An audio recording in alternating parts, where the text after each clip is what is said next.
age-old wisdom of our culture, a wisdom contained in the book of the Genesis in the Bible. In the beginning was the Spirit, and it was from this Spirit that the material abundance of creation issued forth. But progress is not foreordained. The key is freedom. Freedom of thought, freedom of information, freedom of communication. Freedom is the right to question and change the established way of doing things. It is the continuing revolution of the marketplace. It is the right to put forth an idea scoffed at by the experts and watch it catch fire among the people. God bless you.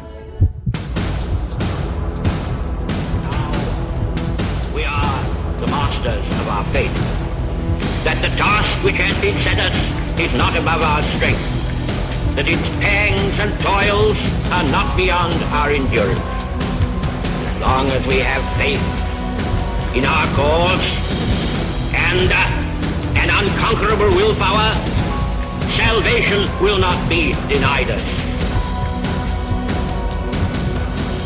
Liberty is not built on the doctrine that a few nobles have a right to inherit the earth. No! No! By the unalterable, indefeasible laws of God and nature, as well entitled to the benefit of the air to breathe, light to see, food to eat, and clothes to wear as the nobles or the king. That is liberty. And liberty will reign in America. Welcome to Political Vindication Radio, where liberals come to get perfected. This is politicalvindication.com on the air, and my name is Frank, also known as Uncle Seth the Noble. And my name is Shane, also known as Ever Vigilant. Tonight, Claudia Rosett of the Foundation for Defense of Democracies joins us to talk about some of the shenanigans going on at the United Nations. The UN is an organization that has been riddled with countless scandals over the past few years, and nobody covers these scandals better than Miss Rosett. Our guest has come on, and Claudia Rosett from the Foundation Defense of Democracies. She is an investigative journalist, and I've been reading for years. I can't tell you how many years because I think I've always been reading her, but I know she's not that old. Claudia, how are you? You're very kind. I'm actually incredibly old, and thank you for the nice introduction. You know what? I was talking to Fausta this morning. I was on a show this morning, and she said she had met you and that you were one of the most genuine and nicest people that she had met. Oh, thank you so much. Well, this is, of course, a brief acquaintance, but it was a pleasure to meet her. I think she put some wonderful things on her blog. Oh, and she's, again, we have some great hosts here on Blog Talk Radio. She's one of them. And, we get a chance here on Blog Talk Radio to kind of discuss and dissect some issues, and we get to talk to people that often we only get to read, and this is a great opportunity tonight, which is why I so appreciate you spending some time with us. So let's get straight to it. I'm here with Frank, my co-host. Yeah. I'm here. Hi, Claudia. How are you? Thank you for joining us on Political Vindication Radio. Hi, Frank. Great to be here. Thank you. Well, hey, Claudia, let's get my first question to you is I want to know what inspired you to do what you do. You have a particular slice of political news that you follow and that you investigate. Tell me how that happened and what attracts you to it now. Sure. Well, it came out of a mix of things. One is I was raised by an economist, surrounded by economists, absorbed it from many directions for a long time, and then got an MBA at the University of Chicago, where while all my classmates were going to work for consulting firms and, doing investment advisory firms, I took a look at that, and it just wasn't for me. I went to work instead for the newspapers, which the University of Chicago regarded as a complete waste of a good MBA, which in some ways it was. But it gave me a background, not simply in some acquaintance with finance, because that actually you learn as you go, but more with the kinds of questions that economists ask about what are the incentives, what are people actually responding to. And that's the direction from which I came at the United Nations. That and for 17 years I worked for the Wall Street Journal before I left there and became affiliated with the Foundation for Defense of Democracies. Much of that was in the Far East and in the former Soviet Union. And there I had a chance to see all kinds of corruption and scams, and covered countries in which one of the most fascinating things was to see dictatorships in operation. In the Far East, in China, during Tiananmen Square, they were really in action. But in quite a lot of places. And then in the former Soviet Union, as it began breaking up, where I was then working out of their Wall Street Journal's Moscow bureau, covering on the news side of the paper, one of the questions over and over was, how do countries make the transition from hugely repressive rule and dreadful systems of government and economy to anything like free market democracies? Some have made it, some hadn't. And that's the background. There was one other thing that came into this, and that was in the late 90s, when I was still on the staff at the Wall Street Journal, and then at that point back in New York. I was one of the people writing unsigned editorials about then the financial crises. If you remember back in the late 90s when all these currencies in developing countries were crashing, everyone saw that as the crisis of the hour. Yep. That led me to write a lot about the International Monetary Fund, which was bailing out everybody and creating huge, what they call it, moral hazard, huge incentives for people to depend on the next bailout. The kind of cascading thing that is now a worry if we bail out people in the mortgage crisis. Well, we just keep relearning the same lessons. Sure. Well, basically, it's that any time you have a system of government, and you do need one, you are going to have people who will look for ways to play the system, game the system, and that then led me. I began writing a column about dictators and democratic dissidents in 2002, and in very short order, I was looking at Iraq, since that was then the hot news. President Bush had gone to the UN and was, saying we're going to do something. We need to do something if they don't observe the 17 resolutions. They were just passing the 17th. And in the course of all that, I came across this aid program in trying to understand the economy of Iraq, because very often, to understand what's going on in a country, if you look at how the economy works, it will tell you a lot about who controls what, and so on. And there was this program called Oil for Food that the UN was running.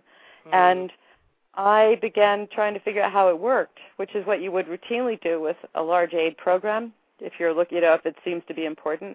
And the more I understood, the more incredible it seemed, because I had come across the most perfect machine I had ever seen for corruption. It was just staggering. At the time, I thought if it had been designed to be corrupt, it was hard to see how they could have improved on that. Well, 6 years later, and many investigations and a number of federal court cases in Manhattan, we now know that it was designed to be corrupt. And that got me to writing about the United Nations, something I had never aspired to do. Reading UN documents is hideously tedious. And for that just led on to one scandal after another. We've just seen another big scandal play out at the UN with their flagship agency, the UN Development Program, which turned out to have been cosseting arguably the most totalitarian government on earth in North Korea, sending all sorts of cash, dual-use items, meaning items that lend themselves to military as well as civilian use, to Kim Jong-il. And that, in a nutshell, is how I ended up looking at this kind of thing.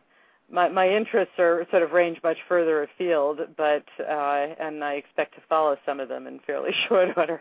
Mm. But that's how I ended up looking at the United Nations, which is, I'm sorry, Claudia, I just wanted to touch on that, what you just mentioned about North Korea there for a moment. I know you wrote about it on your blog as well. And can you go into detail and tell us exactly what that corruption scandal is, and how does the UN profit off of that?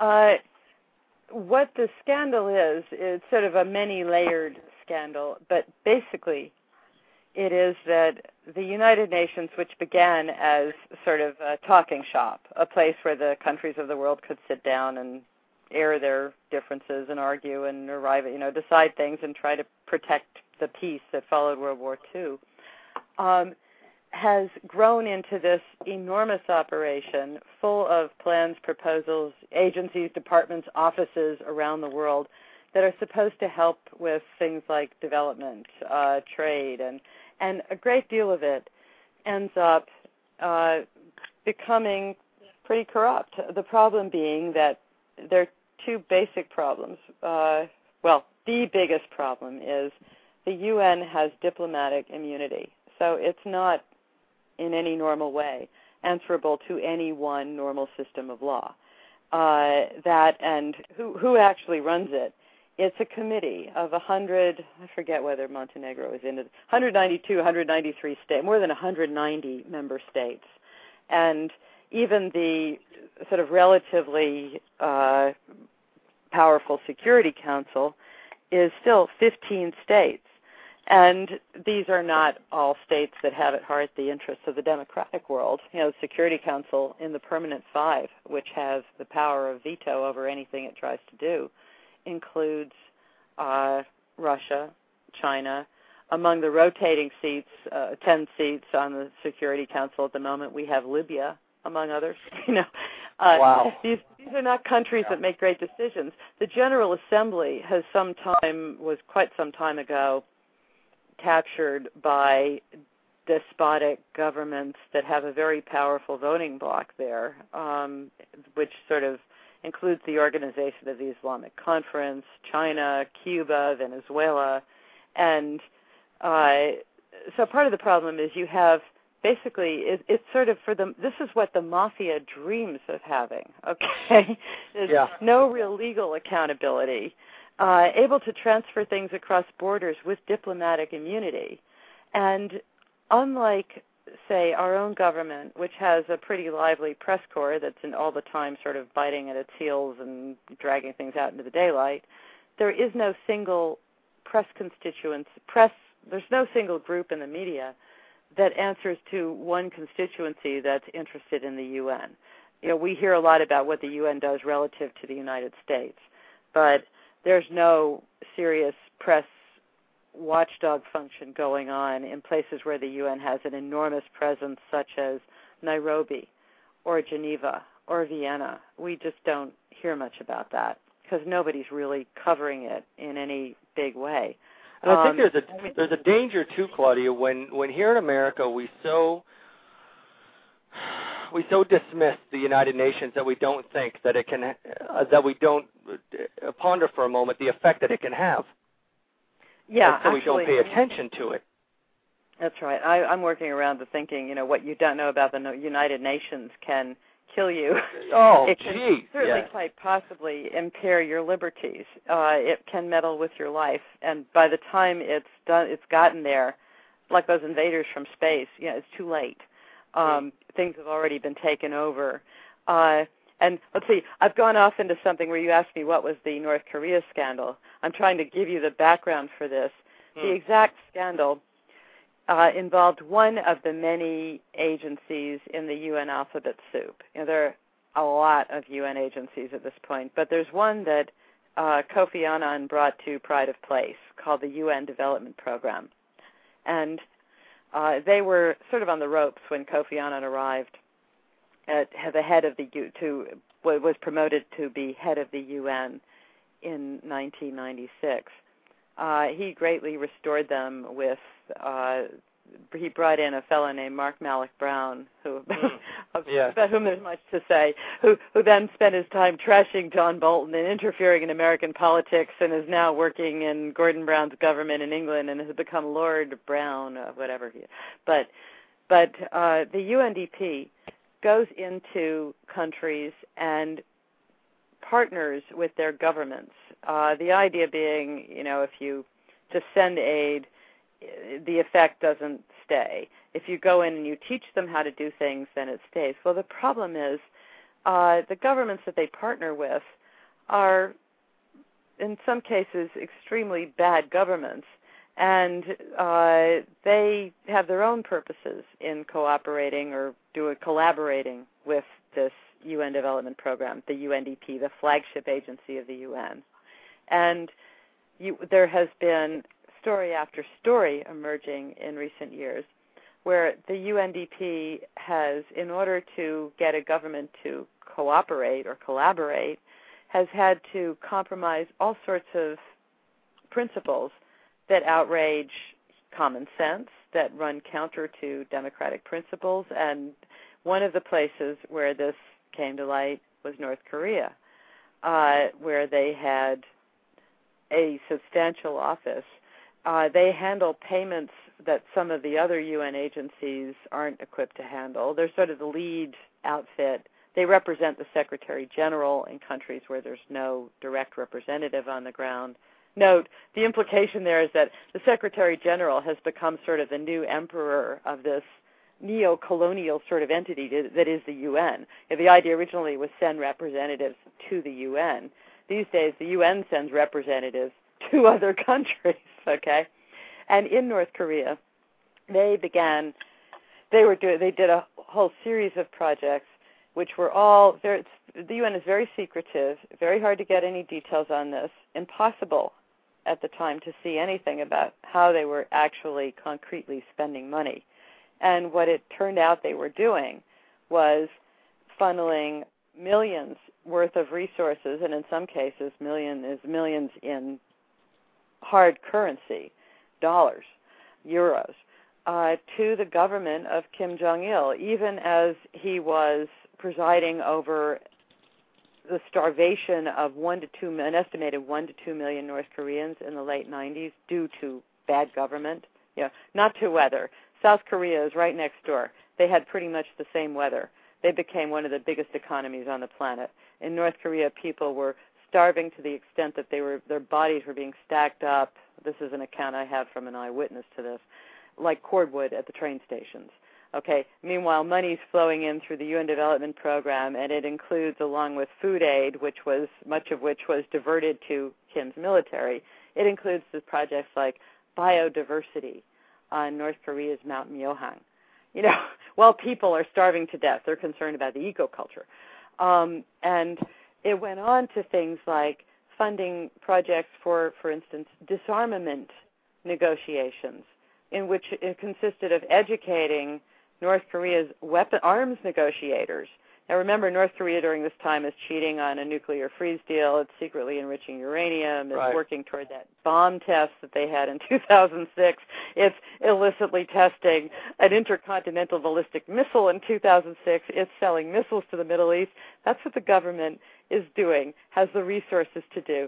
Meanwhile, the UN Development Program, we now know, is running all these projects that are shipping resources, computers, global positioning systems, all sorts of things, to help with projects into North Korea. And this came to light because in 2006, a guy who was working in North Korea, an Albanian who had emigrated to Italy, who had gone to work for the UN, named Archon Skurtaj, was concerned about what they were doing there, and nobody at the UNDP would listen to him, would do anything about it, because they, why would the UNDP not want to change this? Because, for the simplest of reasons on some levels, because they have jobs. They collect nice per diems, they get good pay, nice perquisites, if you like the life of travel and some adventure. This is a great ticket for it. The UN is an immense gravy train for its staff, for the countries that become effectively its aid clients. So no one would listen to him. And this fellow, whose nickname is Tony Skurtaj, went to the U.S. mission to the UN in New York and said, hey, look what's going on. Oh, and you mentioned, P.S., they are keeping counterfeit U.S. $100 bills in their office safe. Okay, one of the people at the U.S. mission whose job was then UN management and reform began trying to get a look at what was going on, and what happened then, his name was Ambassador Mark Wallace. he was working for Ambassador John Bolton. They're all called ambassador at a certain level at the mission. Okay, there's a top ambassador and then various departments ambassador. Mark Wallace began trying to find out, was this true? And he was unable to get any access to the internal audits of this office in North Korea for the astounding, mind-bending reason that the UN Development Program does not allow even the countries that sit on its own governing board to look at its internal audits. If that's unclear, in other words, the audits that sort of point out when something is wrong inside the organization, these are kept secret even from the 36 countries that sit on the governing board, that includes the U.S. So wow. Mark Wallace asked, could he see these audits? And after much wrangling, he was finally told he could come and read them in the UNDP offices in New York, but he could not make copies. He could not take anything with him. He could not take copies. He had to come in and with a pad of paper and a pen scribble down notes on these audits, okay? This is representative of the United States, which gives more than $200 million a year to this program, and which provides the whole, the New York, the premise, basically hosts the UN at its headquarters in New York, where the UNDP headquarters are. And this led to a sort of an exchange of letters. He discovered in these documents that he was able to see, but not Xerox and not take with him, a whole range of horrifying things going on, some of which I've just described to you. He also discovered that, let me back up for a second, North Korea, until last year, had a seat for a time on the governing board of the UN Development Program, alongside the United States and some other countries. So North Korea is sitting on the governing board of this UN flagship agency that is funneling resources to the government of Kim Jong-il. And not only that, they're paying to send North Korea's representatives to the board meeting in New York. This was January of last year. They're paying, the UNDP is using its money, meaning our money, tax money, to fly the North Korean representatives business class from North Korea and pay for their hotel in New York while they attend 2 weeks of board meetings in New York. This comes to thousands and thousands of dollars. And what I've actually heard, and documenting this is I don't have, but there is some pattern that very often the North Koreans will take that kind of money, but instead of staying in the hotels that they're getting reimbursed for, they will stay at their own mission in New York, and the money then goes to Kim. And this was what I'm describing to you. Multiply this in every direction. That was the North Korea scandal, and by the time it was done, the UNDP office in North Korea was closed last March because when they tried to impose any normal conditions on the way the program would function there, the North Koreans just said no. It also helped, of course, closing the office became a great pretext for the UN Development Program not providing documentation to the U.S. mission or to anyone on what had been going on inside. There are levels that goes on and on. The whistleblower, they refused to give him another contract. He basically is still out of a job. Okay, he's the only one who got punished in this whole thing. He has no job. And it's amazing it goes on. The UNDP, which did its own investigation into whether they had treated him fairly, concluded, you'll be so shocked to hear it, that they had, and that he had no case and there was no retaliation against him, despite the so-called UN Ethics Office that works for the Secretary General saying he has a case. I have barely begun to scratch the surface of this thing. It was like every time you dig into one of these UN scandals, it's like these sort of termite mounds in horror movies. It just goes. There's just no accountability. There's no accountability, and everybody knows it, which is why North Korea could be in its six-party talks. But ultimately, it's going to get what it wants because it is positioning itself, whether it's with the UN or in the six-party talks, to get aid, to get money, to take care of the upper class in North Korea while the people starve and the country breaks down and it's selling weapons or material to our enemies and terrorists around the globe. It doesn't matter. They have no fear of America. They have no fear of the UN. That's absolutely right. I mean, certainly not of the UN, less and less of America. One of the things about, specifically on North Korea and the UN, that's been terrible for a long time is there are people who try to escape from North Korea. Hundreds of thousands have tried to leave, either, to go out and find food, find work, find something to survive in China, some planning to go back, some just trying to escape permanently. And there is an agency at the United Nations that's supposed to help them with this, the UNHCR, the refugee agency. But unlike, say, when Cambodians escaped Cambodia during the reign of Pol Pot and came to UNHCR camps in Thailand, the UN refugee agency, UNHCR, is too worried about offending China, which is where these refugees have to go to. That's the border they can get across from North Korea into China. And they have no camps. They have nothing. In fact, they have helped a few dozen of the hundreds of thousands over the past dozen years, and that's it. There is no official UN. Right. If you read Joel Mowbray, he'll tell you all about that, too. You can't get women who have children absconded by their husbands into the Middle East. They're as good as gone. Yeah, actually. I mean, our State Department, the UN, won't make a move. Our State Department says, well, we have to wait till we can get something for them. It's got to be a trade of some sort, either a diplomatic breakthrough or something like that. But the UN just not willing to make that move at all. Claudia, That's right. Tell me about how much does antagonism for the U.S. undermine resolve against Iran and North Korea and China and things? Is it an antagonism for the U.S., or is the UN just so hopelessly corrupt that even if the UN was seen with some kind of respect, nothing would get done about those countries? Oh, even if the U.S. were loved, even if they danced around us like we were maypoles every time we did anything, it still wouldn't help. The problem there is that are huge amounts of money involved, among other things. Go back for a second to the Iraq oil for food scandal and that whole scene where Saddam Hussein was under UN sanctions. He threw business to members of the Security Council. It was a specific policy. I mean, we now know that from documents and interviews in Iraq after he was overthrown, that were found in Iraq after he was overthrown. Right.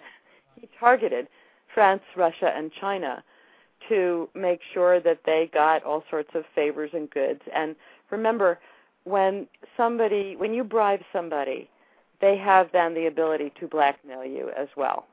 They're not going to cross you up if you can expose them, if they have too much to lose.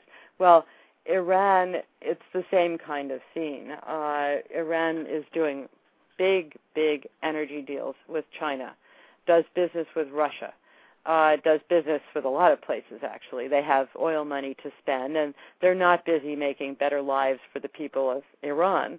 They're busy greasing the corridors for the malocracy there to get the things it wants. And fact is, the UN doesn't enforce the resolutions that it passed, like the 17 on Iraq that no one there was willing to enforce. Sure. We have a series of resolutions on Iran. When a country, especially a powerful country, one of the ones that sits on the Security Council, Russia, China, violates a UN resolution, what happens? Nothing. Well, the answer is nothing.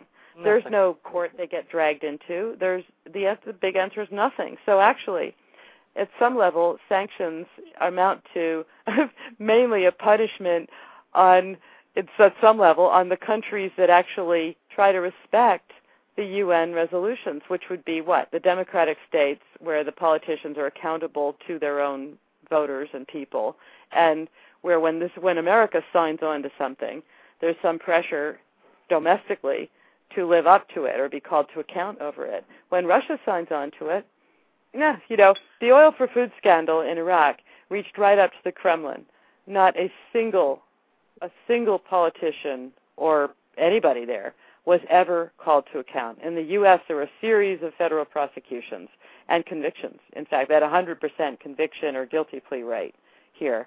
But in China, in Russia, nothing. The lesson from Oil for Food was it's very profitable to break sanctions and there are no penalties. And to turn around and say, okay, gee, we'll apply that same system to Iran and think that that's going to contain them is complete folly.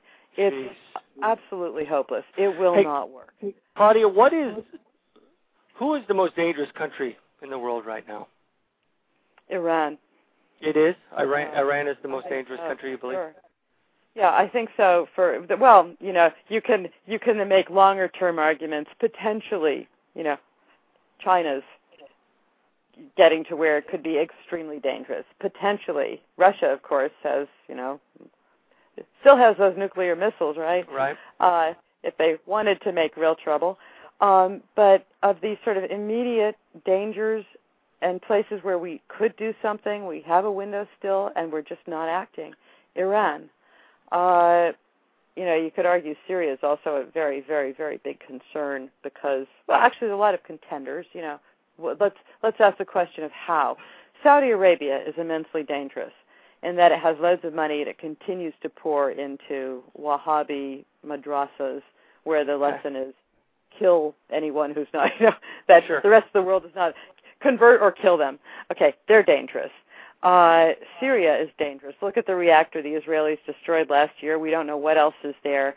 But most dangerous, the core of the sort of most malignant, immediate, violently potentially violent danger is Iran. When are they going to get the bomb? I think much, much sooner rather than much, much later. There was a report out today in 6 months. Who knows? Well, we have El-Baradei working on that, so we really don't have anything to worry about. He's going to take care of that. Yeah, actually, he threatened that if there's a military strike on Iran, he'll resign, which I think is what a twofer, one more reason to do it. But they are clearly a terror-sponsoring country. I mean, in spades. They've been backing, fostering, cultivating, sending, Hezbollah for years, which is a murderous terrorist organization. Sure. They send help to Hamas. They are the big brother of Syria. They have been blowing things up and killing people, as far afield as Latin America. This has been going on for decades at this point, and they've said. They want to obliterate Israel. They would welcome that. They are pursuing these things. I think when governments say that, it's a good idea to take them seriously. Yeah, we ought to. And my final question to you: what's the solution? Here's a big one. What's the solution to the Israeli-Palestinian problem? The Israeli-Middle Eastern problem, I should say. I think the solution is to stop trying to solve it. Our problem right now is Iran, and the sort of endless agonizing over the Palestinians is not going to be solved until the Palestinians sort out their own act, and it makes everything worse. Part of the manipulation of the terrorists who have run the Palestinian, the PLO, the PA, you name it, over the years, has been there's this constant push to try and solve it. The answer is stop trying to solve it. Leave it alone. Let Israel defend itself. Let the Palestinians wring their hands. Just let it happen. And let the Israelis do what they need to do to make sure that they are protected. And if there's anything we could usefully, actively do, dissolve the UN. I was talking earlier about the UN Refugee Agency. It applies to everyone but the Palestinians. They have had their own special UN agency. There's no help at all for the North Korean refugees who have a real emergency case now. But there's been a special agency, UNRWA, the UN Relief and Works Agency, or Works and Relief, I forget, which has been there for almost 60 years.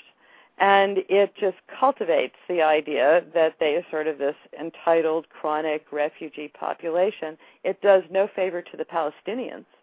And it has been, UNRWA has become a place that sends huge amounts of money into Palestinian authorities who treat their own people. Effectively, it's been a dictatorship since the beginning, and a terrible one.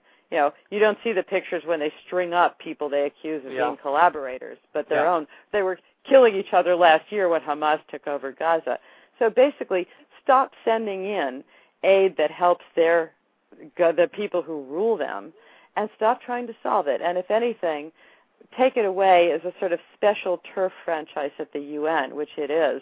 Jean Kirkpatrick wrote a magnificent essay years ago on how Arafat's PLO had manipulated the UN, had used the UN to legitimize all sorts of things that were basically, you know, the rise of a terrorist entity in the Middle East. So stop trying to solve it. Solve Iran, and there are plenty of other things first.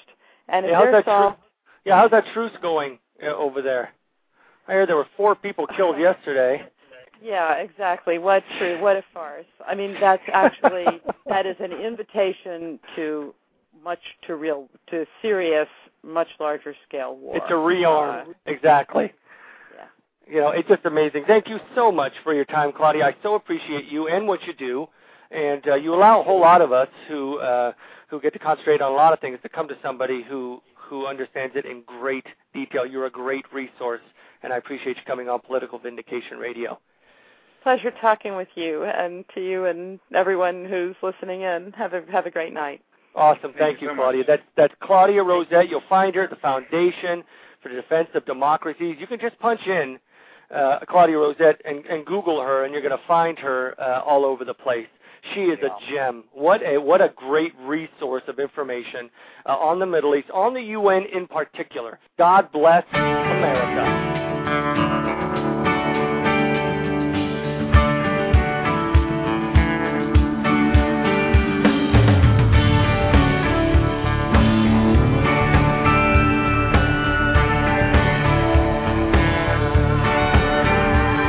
Well, if you ask me where I come from, here's what I tell everyone. I was born by God's dear grace in an extraordinary place where the stars and stripes and the eagle fly.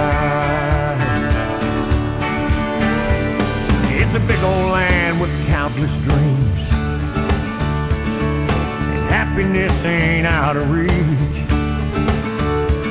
Hard work pays off the way it should. Yeah, I've seen enough to know that we've got it good,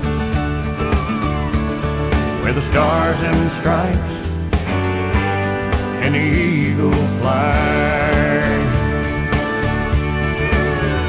There's a lady that stands in a harbor for what we believe, and there's a bell that still echoes the price that it costs to be free. I pledge allegiance to this flag, and if that bothers you, well, that's too bad. But if you got pride and you're proud you do, hey, we could use some more like me and you, where the stars and stripes and the eagle fly.